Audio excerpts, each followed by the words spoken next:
ನಮಸ್ತೆ. ಹೊಸ ವರ್ಷ 2025 ಎಲ್ಲರಿಗೂ ಹೇಗಿರ್ತದೆ? ಭಾಳಷ್ಟು ಕುತೂಹಲ. ಈ ಭಾಳಷ್ಟು ಜ್ಯೋತಿಷರು ತುಂಬ ಜನ ಹೇಳ್ತಾ ಇದ್ದಾರೆ. ಸೊ ನೀವು ಕೂಡ ಕೇಳ್ತಾ ಇದ್ದೀರಾ, ಯಾವ ರಾಶಿ ಯಾವ ನಕ್ಷತ್ರಕ್ಕೆ ಒಳ್ಳೆಯದು, ಯಾವ ನಂಬರ್ಗೆ ಒಳ್ಳೆಯದು, ಈ ರೀತಿಯಾಗಿ ಭಾಳಷ್ಟು ಹೇಳ್ತಾ ಇದ್ದಾರೆ. ನೀವು ಕೂಡ ಕೇಳ್ತಾ ಇದ್ದೀರಾ, ನೋಡ್ತಾ ಇದ್ದೀರಾ.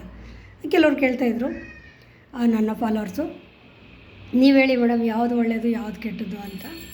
ಸೊ ಏನಿಲ್ಲ, ನಾವು ಹೇಗೆ ನೋಡ್ಕೋಬೇಕು, ನಮಗೆ ನೆಕ್ಸ್ಟ್ ಇಯರ್ ನಮ್ಗೆ ಒಳ್ಳೆಯದಾ ಕೆಟ್ಟದ್ದಾ ಅನ್ನೋದಕ್ಕೆ ಒಂದು ಚಿಕ್ಕ ಉದಾಹರಣೆ ಅಂತಂದರೆ 2025 ಅಂದರೆ ಎಲ್ಲ ಸೇರಿಸಿದಾಗ 9 ಬರುತ್ತೆ ಅಲ್ವಾ.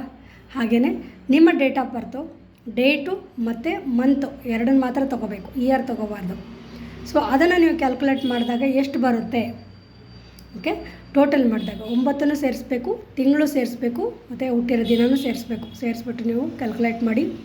ಆ ರೀತಿಯಾಗಿ ಎಲ್ಲ ಕೂಡಿಸಿದಾಗ ಎಷ್ಟು ನಂಬರ್ ಬರುತ್ತೆ, 1 ಬರುತ್ತಾ, 2 ಬರುತ್ತಾ, 3 ಬರುತ್ತಾ, ಇದನ್ನೆಲ್ಲ ಕ್ಯಾಲ್ಕುಲೇಟ್ ಮಾಡ್ಕೊಳ್ಳಿ. ಖಂಡಿತ ನಾನು ನಿಮಗೆ ಮುಂದಿನ ವಿಡಿಯೋದಲ್ಲಿ ಹೇಳ್ತೀನಿ ಏನೇನು ಬಂದರೆ ಏನೇನು ಲಾಭ ಅಂತ. ನೀವು ಬರೆದಿಟ್ಕೊಳ್ಳಿ, ನಿಮ್ಮ ಮಕ್ಕಳದಿರ್ಬೋದು, ನಿಮ್ಮದಿರ್ಬೋದು, 1 to 9ವರೆಗೂ ನೀವು ಬರೆದಿಟ್ಕೊಳ್ಳಿ. ಖಂಡಿತ ನಾನು ನಿಮಗೆ ತಿಳಿಸ್ಕೊಡ್ತೀನಿ ನೆಕ್ಸ್ಟ್ ಇಯರ್ ಹೇಗಿದೆ ಅಂತ. ನಾವು ಎಲ್ಲರೂ ಕಾಯೋಣ.